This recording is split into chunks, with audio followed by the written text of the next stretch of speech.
Good evening, my Real News Midday TV family. Welcome back to the channel for another news update. And in the news this evening, deportee charged with a Kingston man's murder. A deportee who arrived from the United States last week was on Monday charged in connection with the killing of a father and the injuring of the man's two sons. The incident reportedly took place last December at the victim's home at Upper West Street in Kingston. The accused, 33-year-old Rasheem Brown, otherwise called Shem, from Regent Street in Kingston 14, was charged following high-level investigations by detectives from the Kingston Western Police Division. He is charged with murder, 2 counts of wounding with intent, possession of a prohibited weapon, unauthorized possession of ammunition, and making use of a firearm to commit a felony. Brown is charged with the killing of 55-year-old Mark Mackenzie and the injuring of Mackenzie's 4- and 8-year-old sons, both students.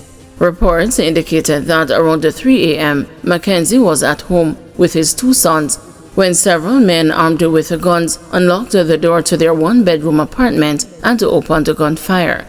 The father was hit in the head and upper body, while the children received gunshot wounds to their legs. Police assisted all 3 to the Kingston Public Hospital, where the father was pronounced dead. Doctors treated the boys and later transported them to the Bustamante Hospital for Children. Brown, the police said, fled the island and was arrested in the United States for illegal entry. He was taken into custody after arriving at the Norman Manley International Airport in Kingston last Thursday. The accused was charged after a question-and-answer interview session in the presence of his attorney. The police believe Brown is the leader of the Golden Heights gang, which is associated with the Scream Corner gang and is in direct conflict with the Tivoli Gardens Young Generation gang. He is being investigated for other serious crimes to include breaches of the anti-gang legislation. 3-year-old Canadian girl dies in suspected drowning at a popular Trelawny resort. The Trelawny police are investigating the circumstances surrounding the death of a 3-year-old Canadian girl who is suspected to have drowned on Monday in a pool at a popular Trelawny hotel where she was vacationing with her parents. According to a senior police officer in Trelawny, the police were summoned after the child was discovered unresponsive in the swimming pool. We suspect that it is a case of drowning, but we are conducting investigations to determine the cause of death and the circumstances that led to it, the senior cop told the news. The child and her parents reportedly arrived on the island on December 31. Deliveryman charged for alleged possession of illegal gun. The St. James police have charged a man following the seizure of an illegal gun during a mobile patrol along Fosdick Road, Montego Bay, St. James on Monday. 20-year-old delivery man Matthew Willis of Star Apple Boulevard, Catherine Hall, St. James, is charged with possession of a prohibited weapon. The Barnett Street police say about 9:30 p.m. the accused man saw the police service vehicle and started to act in a manner that aroused the suspicion of the police. He was apprehended and the brown bag he was carrying was searched. The police say during the search, a Taurus G2C 9mm pistol with an empty magazine was found. Willis was arrested and subsequently charged. Teenager fatally stabbed in Nago Head. A search has been launched for a male suspect who allegedly fatally stabbed a teenager in Nago Head, Portmore, St. Catherine on Monday. The deceased has been identified as 18-year-old Eden Williams, otherwise called Durr, of Greater Portmore, St. Catherine. It is reported that about 12:50 p.m., Williams was at Manley Lane in Nago Head when he was allegedly stabbed by a man the police have identified only as Antoine. Williams was assisted to a hospital where he was pronounced dead. The Portmore Criminal Investigation Branch is conducting a probe into the matter. Reputed one-order gangster, A.D., fatally shot by police in Spanish Town. A man who was said to have been a top member of the one-order gang was fatally shot by the police during a reported confrontation in Eltham Meadows in Spanish Town, St. Catherine on Monday. The deceased is Aidan Carl McIntosh, alias AD, of Eltham Park in Spanish Town. He is said to have been in his 20s. Preliminary reports are that sometime after 3 p.m., McIntosh was shot during a firefight. The Jamaica Constabulary Force on its Instagram page has since said a 48-hour curfew has been imposed in sections of Ellerslie Pen and the Tawes Meadows in Spanish Town, St. Catherine. The curfew began at 6 p.m. on Monday and is to remain in effect until 6 p.m. on Wednesday, February 5.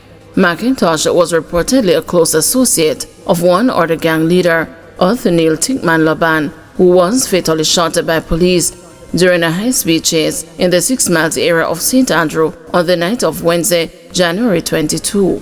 His killing led to widespread disruption in Spanish Town, with several businesses and the schools closing their doors due to blocked roads and the confrontations between gunmen and the security forces. Farmer charged with the murder of St. Thomas woman. A St. Thomas farmer has been charged with the murder of 28-year-old Roshni Bonfield, otherwise called Denisha, whose body was found in a gully in the parish on January 27. He is 49-year-old Cecil Stewart, otherwise called the Grabber, of Golden Valley, Whitehall, St. Thomas. Bonfield was last seen alive on January 26 about 3:30 p.m. when she left her home to visit a neighboring community. Later that day, a resident discovered her handbag and a cellular phone abandoned along a roadway near her home. Bonfield was reported missing, and on January 27, a search was conducted in the community by residents, which led to the discovery of her body in a gully.